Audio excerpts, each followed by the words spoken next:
Assalamualaikum warahmatullahi wabarakatuh. A'udzubillahi minasyaitonirrajim. Bismillahirrahmanirrahim. Alhamdulillahilladzi arsala rasulahu bil huda wa dinil haqq liyudhhirahu 'alad dini kullih wa kafa billahi syahida. Asyhadu an la ilaha illallah wahdahu la syarikalah wa asyhadu anna Muhammadan abduhu wa rasuluhu la nabiyya ba'dah. Qala Allah Ta'ala fil kitabil karim wal mu'minuna wal mu'minatu ba'duhum awliya'u ba'd ya'muruna bil ma'rufi wa yanhauna 'anil munkari wa yuqimuna as-salata wa yu'tuna az-zakata wa yuti'una Allah wa rasulah ulaika sayarhamuhumullah innallaha azizun hakim. Dan orang-orang yang beriman laki-laki dan perempuan, sebagian mereka menjadi penolong bagi sebagian yang lain. Mereka menyuruh akan kebajikan dan melarang dari kejahatan. Mereka mendirikan sholat dan mengeluarkan zakat, dan mereka taat serta patuh kepada Allah dan Rasul-Nya. Mereka itu akan diberi rahmat oleh Allah, karena sesungguhnya Allah itu maha kuasa lagi maha bijaksana. Pemirsa dan pendengar yang dirahmati oleh Allah, keikutsertaan perempuan dalam soal politik atau ketatanegaraan serta bermusyawarah untuk kepentingan orang banyak, hal ini merupakan bagian dari tugas kekhalifahan dalam bermasyarakat dan bernegara yang perlu dilakukan sebagai bentuk tanggung jawab bersama antara laki-laki dan perempuan, sebagaimana pada Quran surat At-Taubah ayat 71 yang telah dibacakan bahwa tanggung jawab yang harus dipikul bersama antara laki-laki dan perempuan sebagai bentuk keimanan, yaitu dalam hal beramar ma'ruf nahi mungkar, yang itu semua berpasangan. Jadi kalau menyerukan kebajikan namun harus diimbangi dengan mencegah agar supaya hal-hal yang berkaitan dengan kemungkaran yang akan memunculkan kejahatan itu tidak sampai terjadi. Kemudian tetap mendirikan sholat sebagai bentuk kesolihan individual yang harus diimbangi dengan kesolihan sosial bagi yang memiliki kemampuan, baik laki-laki dan perempuan, untuk menunaikan kewajiban mengeluarkan zakat. Karena tugas-tugas kemasyarakatan, tugas-tugas keumatan itu tentunya memerlukan biaya yang besar. Kemudian semua itu harusnya dilakukan sebagai bentuk ketaatan serta kepatuhan pada aturan Allah dan Rasul-Nya. Perempuan dalam Islam pada suatu saat diperlukan untuk ikut memikirkan soal-soal yang berhubungan dengan ketatanegaraan dan juga ikut serta menggerakkan dan melakukannya, karena yang terkait dengan persoalan kemakmuran rakyat, keamanan negeri, perempuan juga harusnya ikut bertanggung jawab, walaupun pelaksanaannya bagi perempuan ada yang sama dan ada yang berbeda dengan laki-laki. Tentunya sesuai dengan adanya perbedaan fisik, psikis, bakat, dan kodrat yang nyata. Perempuan adalah perempuan dengan segala kelembutan dan kehalusannya, sedangkan laki-laki adalah dengan segala ketegasan dan ketangkasannya. Karenanya dalam Islam Muslimah bolehlah tegas dan tangkas seperti laki-laki, tetapi harus tetap menjaga kehalusan dan kelembutan sebagai perempuan dan tidak menyimpang dari apa yang telah diatur di dalam Islam berkaitan dengan adabul mar'ah fil Islam. Mengapa perempuan harus ikut serta di dalam persoalan yang terkait dengan urusan persoalan masyarakat dan negara sebagai bentuk dari amanah yang diberikan oleh Allah dalam melaksanakan tugas khalifah? Karena hampir seluruh ajaran Islam tentang muamalah duniawiyah itu mengandung unsur-unsur politis dan ideologis. Karenanya dalam Islam tidak ada pemisahan antara agama, masyarakat, dan negara. Bahkan Islam memberikan landasan fundamental bagi kesejahteraan kehidupan pribadi, keluarga, masyarakat, dan negara. Demikian pula Islam menggariskan perjuangan politik yang konkret, baik secara teoritis, praktis, maupun yang bersifat taktis. Maka setiap umat Islam, baik laki-laki maupun perempuan, harus memiliki kesadaran politik dan jangan buta atau takut politik untuk tidak menjadi korban atau dimakan politik orang lain. Adapun bidang politik praktis tentu saja tidak dapat digarap oleh setiap orang, tetapi harus dilaksanakan oleh orang yang telah memiliki pengalaman dan kemampuan dalam bidang itu.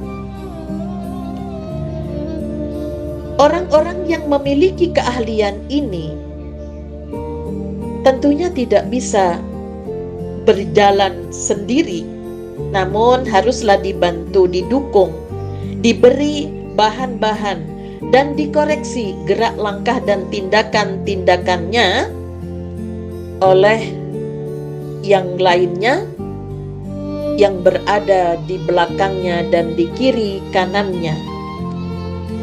Lebih-lebih terhadap perempuan, maka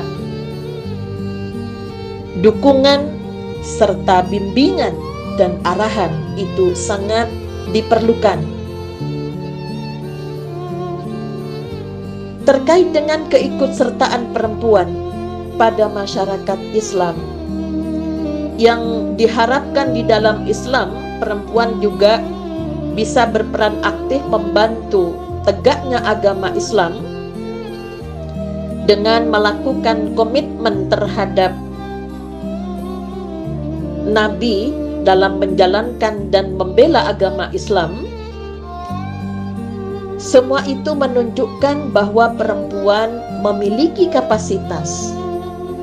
Ia memiliki hak untuk turut serta dalam mengungkapkan suara yang sekarang ini dikenal dengan hak politik. Kalau kita membaca sejarah bagaimana perempuan di masa Rasulullah Sallallahu Alaihi Wasallam dalam menuntut ilmu, dalam masalah jihad, dan juga yang terkait dengan persoalan politik, seperti pada Baiat Aqabah yang kedua. Waktu itu jumlah orang yang melakukan baiat berkomitmen kepada Rasulullah itu ada 73 orang laki-laki dan 2 orang perempuan, yaitu Ummu Amarah Nusaybah binti Ka'ab al-Ansariyah dan Ummu Mani Asma binti Amr bin Adi al-Ansariyah. Yang kedua, komitmen perempuan di masa Rasulullah bahwa mereka akan taat, akan patuh yang dijelaskan oleh Allah pada Quran surat Al-Mumtahanah ayat 12. Perempuan hadir Di tengah-tengah perpecahan kehidupan kaum muslimin, salah satu contohnya adalah kehadiran Aisyah Ummul Mukminin radhiyallahu anha dan Sayyidah Nailah istri Utsman bin Affan dalam perseteruan politik antara Ali radhiyallahu anhu dengan Muawiyah bin Abi Sufyan.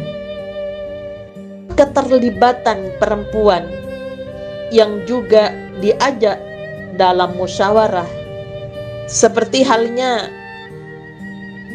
kalau kita memperhatikan bahwa kedudukan perempuan menjadi terangkat, pendapatnya diperhitungkan di kalangan pimpinan, terutama jika para pimpinan tersebut termasuk orang yang menerapkan syariat Allah Subhanahu wa ta'ala dan melihat kebenaran sebagai kebenaran serta mengambilnya, baik pendapat tersebut dari laki-laki maupun perempuan. Beberapa contoh ya, seperti Rasulullah Sallallahu Alaihi Wasallam minta pendapat kepada istrinya yang bernama Ummu Salamah setelah perdamaian Hudaybiyah, di mana perdamaian tersebut menyulitkan beliau Rasulullah Sallallahu Alaihi Wasallam untuk menyempurnakan ibadah umroh yang telah dimulainya dengan mengenakan pakaian ihram, sehingga menuntutnya untuk membuka pakaian ihramnya dengan para sahabat yang bersama yang harus kembali ke Madinah karena tidak mendapatkan izin. Ummu Salamah melihat Rasulullah dalam keadaan sedih, maka Ummu Salamah mengisyaratkan kepada Rasulullah untuk pergi menyembelih hewan kurban dan menyuruh tukang cukur untuk mencukur rambutnya.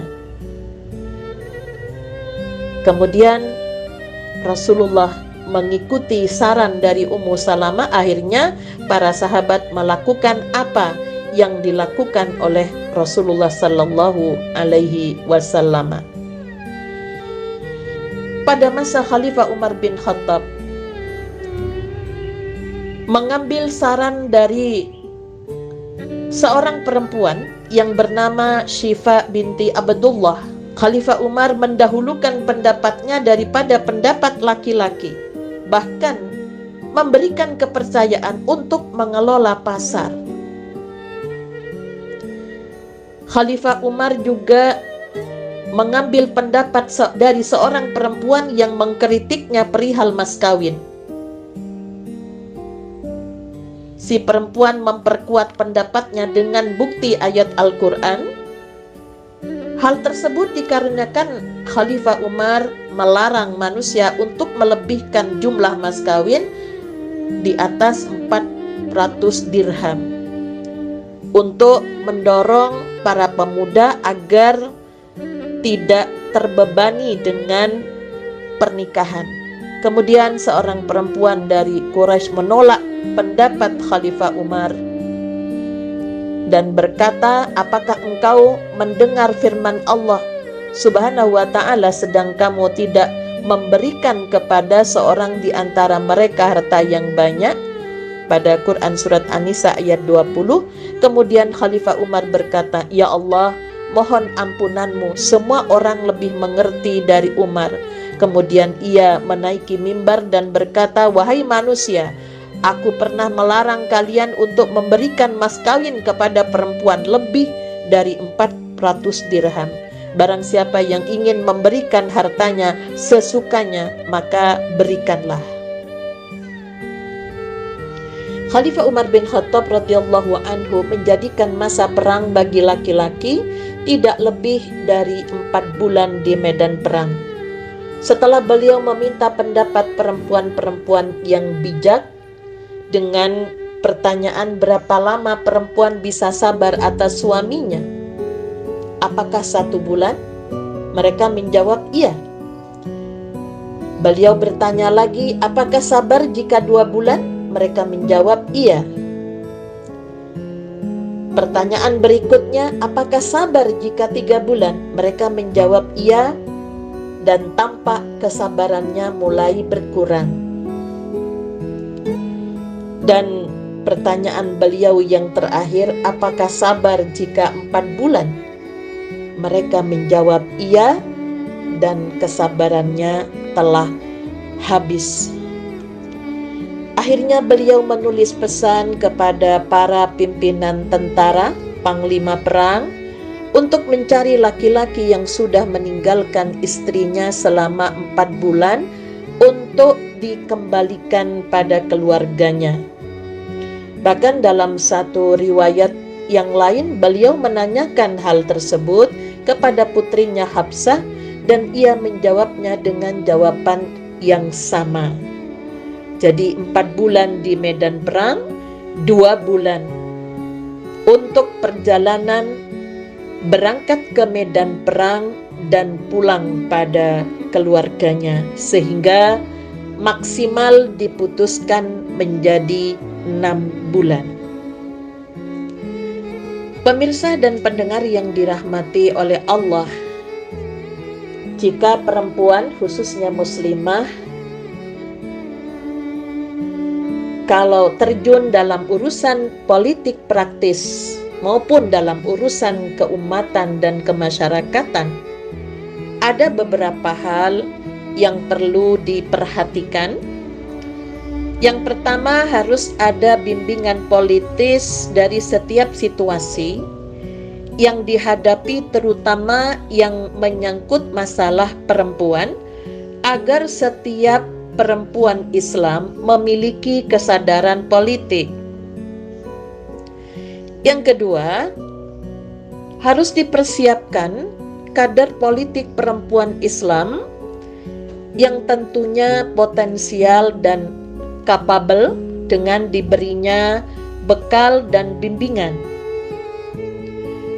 Ketiga, dalam kerjasama dengan organisasi lain, harus dapat menempatkan orang-orang yang sekiranya sanggup menjadi fa'il, dan juga peningkatan dalam mengarahkan pada perubahan-perubahan yang lebih baik,